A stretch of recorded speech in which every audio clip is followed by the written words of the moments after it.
says that this music is royalty free. I guess I'm going to find out the next time that I upload a fucking video and it tells me that there is a copyright thing on the jig. I just look for creepy shit to throw in the background people that says copyright free, and I say that it's other people's music, but if I'm gonna have to use my own music, then fine, I don't care. But welcome to another episode of Stupid, Scary Stories. What crazy topic will we cover today? Might it be about the disgusting and dirty and filthy trash that some people decide to live in? Maybe we'll talk about dirty clothes, garbage, dirty dishes in the sink, food left behind, bacteria and mold growing uncontrollably. It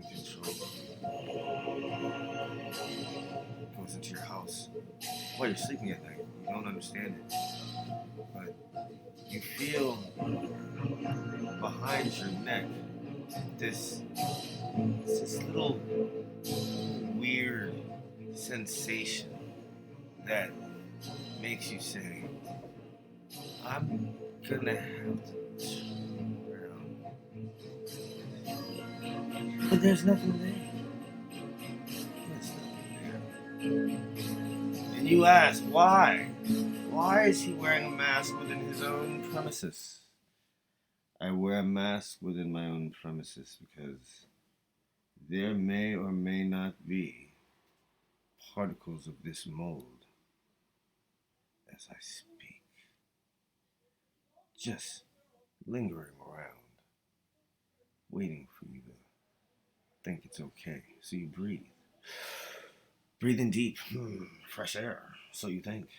Then they're in your lungs. The mold takes you over from the inside out. You don't even know what's happening. Next thing you know, fingernail falls off.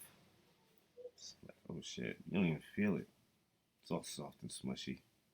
You see like this little green shit growing where your nail used to be. And in that moment, you realize that something is seriously wrong here. Like this isn't normal. I should have felt that, and there should be something red, not green. So you hurry to the bathroom, looking at your fucking fingernails and shit, and the goddamn light, run water on it, because somehow everybody feels like you can wash off some shit that you know you can't wash off when you see some crazy shit. It's like, I'll just wash this away. So that solves everything. No, you can't wash off the mold. The mold is you. It is at that particular point in your realization of your circumstance that you come to grips with the fact that the only thing that's still you is your brain. Your entire body. Mold. A giant, festering, walking mold. Just a moldy brain. And as the outer shell breaks away, you realize that you will soon become a blob of mold with a brain. But you don't care anymore. You've come to terms with your new existence as mold with a brain. But with your new existence, you learn, hey, wait a minute. I'm not restricted by the same limitations of having this structure, bones, and fucking skin, sickness, viruses, and bacteria that kill me. No. Now, I am it which infects It which destroys, it which plagues. I can carry with me any pestilence and disease I want. It's a new thought process that goes through the mind of the mold now.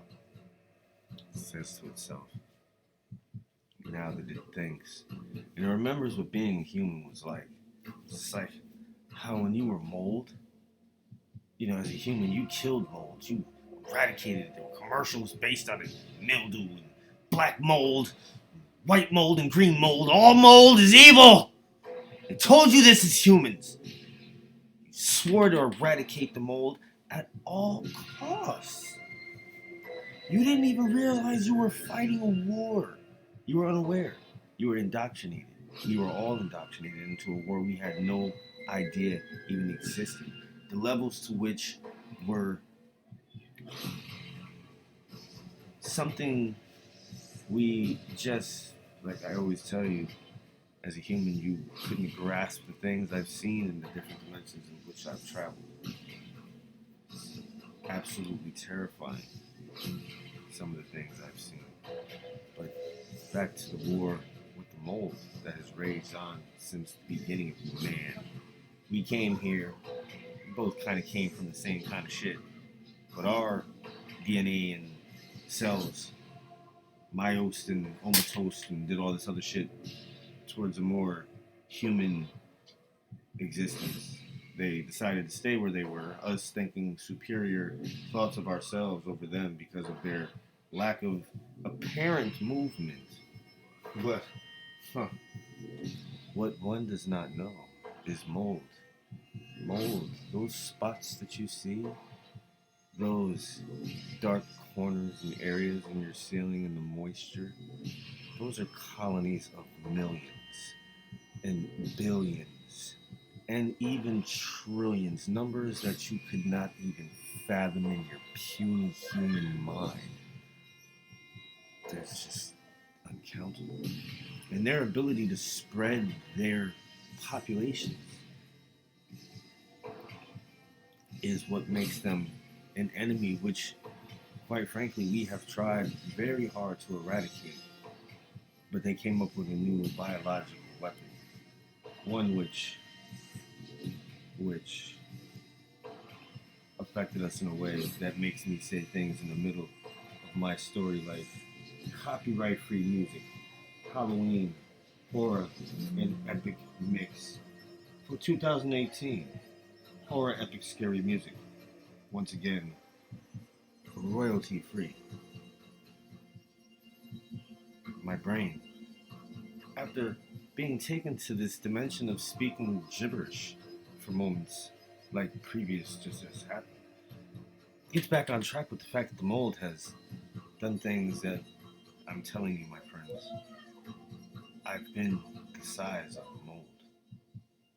I was part of a project. They asked me to join in, and they wanted me to go and infiltrate one of the colonies, which we thought was one colony. It was this big, huge stain of mold. And the ceiling, that shit you think is water damage? It's not water damage. Well, they sprayed me into the ceiling. It was a fake trick. They thought that it was really going to be the bleach and the Riddex and the Clorox and the Top Job and the Formula 409 that we constantly bombard their cities with. They thought it was that, but it wasn't. See, in that time, I was shrunken down to their size. I tell you, they look like little teeny tiny us's. I'm serious. It's not even a joke. They're like humans shrunken to an almost microscopic size. But the gravity affects them differently, and it's a whole bunch of crazy shit that I really can't explain right now, and you don't need to know. All you need to do is just journey with me. Imagine yourself my size, now shrunken down, shot into this stain on the ceiling and seeing a vast and endless world working together just to grow. It was amazing to see that there was no hatred amongst them. They didn't hate each other. They didn't even hate us. They understood. They kind of understood. But some didn't understand. Small enclave of them. They stuck to themselves, but they were waiting. They were biding their time. You know, molds usually, when they launch their attacks against the humans, would give us severe breathing issues, and sometimes you may die depending on the pneumonia or bacterial pneumonia that you caught. But all in all, you're kind of held at your own mercy for dying from mold. And the mold knew this. The mold knew this. They knew, yes, we'll fuck them up and they'll leave or, well, be eradicated. But in that time period, we will have sent our spores elsewhere. We will survive. We just have to rebuild. So they're used to this cycle of build some shit, we destroy it. They build somewhere else. We destroy that too. They're used to this. But some of them were just fucking tired of it. You know? They're fucking tired of it. They decided to change the chemical composition of their cells, their mold, their strain. And instead of killing the humans, it would reduce the humans to mold colonies self-sufficient on the brain juice of the humans that they infected. And it was a terrible... You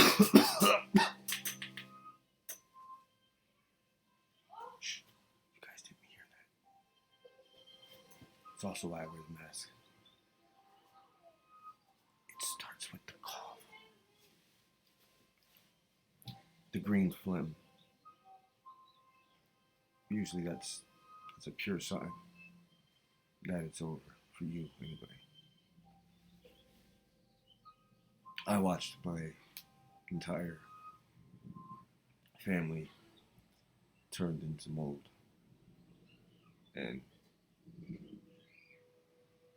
it was one of the most painful things, but most beautiful things I'd ever seen in my life, because I understood the hatred the mold had. I understood the hatred the mold had. I can't blame them for wanting to destroy all of us. Some of us hang on to this hope that we can hold out long enough to find a chemical strong enough to rid us of the molds that have infected humans, the colonies that walk that we don't even know exist, because as a mold carrier, you don't want to die. You want to perpetuate it. It becomes your nature. And when that day comes and I feel that happening, my brain will have to be destroyed. Blow my own head off. But let's hope that does not come to pass. Let us hope that I have not been infected and simply have some respiratory issue that is not the mold infection. They thought it was COVID for some, but it wasn't. It was the mold. After the vaccines cleared some of the last remnants of COVID-19 in 20 and 21 away, we then dealt with the problems that you face when you're devastated with a pandemic. The economy goes up, down, everywhere. Money is printed out of thin air. Corporate bigwigs get away with the same thing they always do, and you're still broke. But the mold had other plans that did not have anything to do with money or food, for that matter. Mold creates its own food, its own energy. It's amazing, the things that I saw. I'm almost waiting for the day to become an entire colony of mold, and not just a singular human wanting to fight against the inevitable. We failed as a species, I'm sorry. We failed as a species. We never got it together. We wanted to destroy everything. We wanted to destroy the whole world. We were willing to destroy the entire world for the sake of saying we were the best humans out there. It's strange. Mold gives no fucks. They just want to be mold and grow, make other humans sick because they get too close. I mean, seriously, think about it, y'all. How many times have you sprayed that little black fucking spot in the corner of the fucking shower like 80 million times with some Tilex? And you hit it with some goddamn motherfucking top job, some bleach. You just keep doing this to it and it comes back. It's like, stop. Like, listen, what am I really doing to you? You ever think that maybe it, attacks us because of the fact that we're attacking it? I mean, it is just kind of chilling there. It's not really bothering. I mean, yeah, it's not a very pretty sight to see, but I mean, let's just think about what might be going on in the mind of mold when you think about it from the point of view of a stupid, scary story. Thank you for joining me.